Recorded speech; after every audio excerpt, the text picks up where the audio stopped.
पूरे देश में एक तरफ संविधान को तोड़ने वाले लोगों की सरकार है, दूसरी तरफ हम संविधानवादी लोग देश में संविधान बचाने की, लोकतंत्र बचाने के लिए सड़क पर उतरे हुए हैं। आप पत्रकार साथियों के ऊपर उतनी ही जिम्मेदारी है जितनी हमारी जिम्मेदारी है। इस देश के लोकतंत्र के 4 प्रहरियों में से एक पत्रकारिता भी है, विधायिका भी है, न्यायपालिका भी है, कार्यपालिका भी है। उसमें पत्रकारों की भी जिम्मेदारी उतनी है जितनी हम जैसे सड़क पर उतरकर आंदोलन करने वालों की है।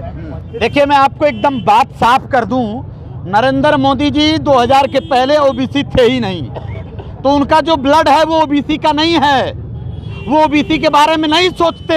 इस देश के 2-3 अंबानी जैसे कंपनियों के चाटुकारिता में लोग लगे हैं, पूरी कैबिनेट लगी है। इसलिए मैं बस इतनी बात कह रहा हूं कि ओबीसी महिलाओं को कोटा दिया जाए। तीसरा मांग, जो प्राइवेटाइजेशन रोज रोज हो रहा है ना, देश की सरकारी कंपनियों को बेच रहे हो, सरदार के मूर्तियों पर माला, विचारों पर ताला, नहीं चलेगा, नहीं चलेगा। सरदार सेना की जनहित संकल्प यात्रा में उमड़ा जनसैलाब। बिहार जैसे यूपी में भी जातिगत गणना एवं ओबीसी महिला आरक्षण लागू हो। सरदार सेना के राष्ट्रीय अध्यक्ष RS पटेल के आह्वान पर जिला इकाई के नेतृत्व में सरदार वल्लभ भाई पटेल की जयंती की पूर्व संध्या पर जातीय जनगणना व ओबीसी महिला आरक्षण को लेकर जनहित संकल्प यात्रा निकाला गया। इस यात्रा को बतौर मुख्य अतिथि बिहार के कैबिनेट मंत्री श्रवण कुमार एवं सरदार सेना के अध्यक्ष डॉक्टर RS पटेल ने हरी झंडी दिखाकर रवाना किया। ये यात्रा हरहुआ स्थित काशी कश्यप इंटर कॉलेज से आरंभ होकर हरहुआ बाजार से होते हुए काजीज राया से होते हुए बेलवरिया में सरदार पटेल प्रतिमा पर माल्यार्पण कर शास्त्री घाट पहुंचकर जनहित संकल्प यात्रा धरना के रूप में तब्दील हो गया। वहां से कचहरी पहुंचकर 3 सूत्रीय ज्ञापन जिले के समक्ष अधिकारी को सौंपा गया। इस दौरान सुधीर सिंह पटेल, पूर्व प्रधान घनश्याम पटेल, सुरेश वर्मा, JP पटेल, हर्ष राजभर, नरेंद्र पाल, अजित पाल, सुशोल पटेल, अमन वर्मा, महेंद्र वर्मा, धर्मदास, सुनील पटेल, योगेश कुमार, मुन्ना पटेल, विनय पटेल, दिनेश प्रधान, शिव कुमार पाल, अरविंद सहित सरदार सेना के सैकड़ों पदाधिकारी मौजूद रहे। पत्रकार साथियों का बहुत बहुत आभार, आप सभी को धन्यवाद। 3 प्रमुख मुद्दा है जनहित संकल्प यात्रा का। आज जनहित संकल्प यात्रा KK इंटर कॉलेज हरहुआ से निकलकर सैकड़ों बाइक और सैकड़ों 4 व्हीलर के साथ हम लोग मुख्यालय आए और 3 प्रमुख मांगों को लेकर आए हैं। सरदार पटेल जयंती के पूर्व संध्या पर ये मांग लेकर आए हैं। पहला, जिस तरीके से बिहार सरकार ने आज़ादी के बाद पहली बार जाति गणना का आंकड़ा सामने जारी किया है, उसी तरीके से जिस तरीके से नरेंद्र मोदी जी सरकार बनने के पहले कहा करते थे कि हमारी सरकार बना दो, हम जाति जनगणना कराएंगे, लेकिन वो झूठे निकले और नीतीश कुमार सच्चे निकले। उन्होंने अपने प्रदेश में जाति गणना कराकर जाति जनगणना का आंकड़ा सामने कर दिया, जाति जनगणना का आंकड़ा सामने किया। मांग कर रहा हूं नरेंद्र मोदी जी से, उनके संसदीय क्षेत्र में आज, कि देश में जाति जनगणना लागू करिए। दूसरा, अभी महिला आरक्षण बिल आपने लाया, SC ST की महिलाओं को और सामान्य वर्ग की महिलाओं को आपने आरक्षण व्यवस्था दिया, लेकिन ओबीसी महिलाओं को आपने कोटा अलग से निर्धारित नहीं किया।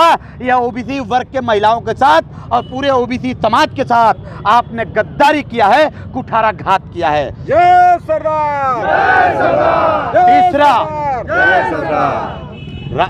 सरदार पटेल के जन्म जयंती के पूर्व संध्या पर जनहित संकल्प यात्रा का तीसरा मुद्दा है सरदार के मूर्तियों पर माला, विचारों पर ताला।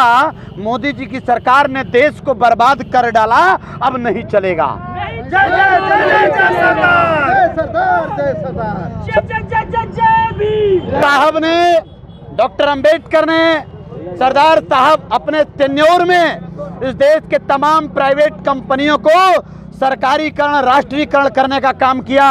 और मोदी जी जो बात तो सरदार का नाम लेते हो, लेकिन सरदार के विचारों को रौंदते हो, ये नहीं चलेगा। सरदार के विचारों ने कहा, सरदार ने कहा था, उस समय प्राइवेट कंपनियों का राष्ट्रीयकरण हुआ और मोदी जी आज सभी सरकारी कंपनियों का प्राइवेटीकरण कर रहे हैं, ये नहीं चलेगा। आज इसी 3 मुद्दों को लेकर के हम लोग ज्ञापन देने आए हैं।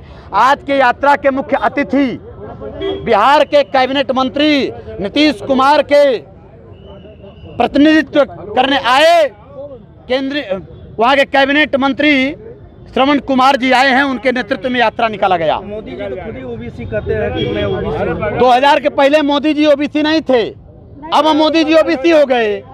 तो मोदी जी के खून, मुख्यमंत्री थे तब भी कह रहे थे मोदी जी का खून ओबीसी नहीं है, मोदी जी का विचार ओबीसी नहीं है। जितना इन लोगों की जरूरत है उतना आप पत्रकारों की भी जरूरत है। इस देश को बचाने के लिए जितना इस युवा और महिलाओं की जरूरत है उतना इस देश के पत्रकारों को भी जरूरत है। इस देश को बचाने के लिए आप भी आगे आए, हम आगे आए हैं और आप भी आगे आइए, यह अनुरोध है आज आपसे। सब्सक्राइब कीजिए हमारे चैनल को और बेल आइकॉन को दबाइए हमारी लेटेस्ट वीडियो सबसे पहले देखने के लिए।